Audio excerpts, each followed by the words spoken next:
தேவசபை கூடியது. சுவாமி, நீங்க சரின்னு ஒரு வார்த்தை சொன்னால் நான் போய் வர்றேன்.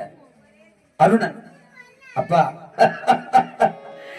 அழகா இருக்கிறவங்களுக்கு தேவசபையில இடம் கிடையாது, உள்ள சேர்க்க மாட்டான். நீயோ அங்க உடம்புடையவர், இடுப்புக்கு கீழே அவையும் கிடையாது.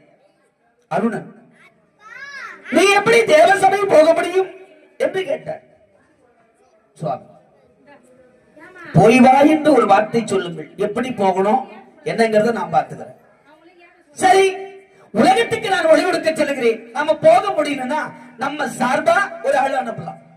என் சார்பாக அருணா நீயே போய் வா என்று சொன்னார். போய் வா என்று உரைத்தவுடனே அருணன் புறப்படுகிறார்.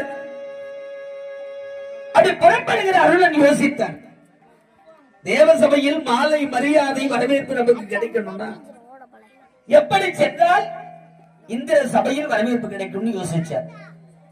அப்ப அழகான முறையிலே இந்திரன் ஒரு கல்லின் மீது சேலை இருந்தாலும் அது ஆனா பெண்ணான தொட்டு பார்க்கக்கூடிய சபல புத்தி கொண்டார்.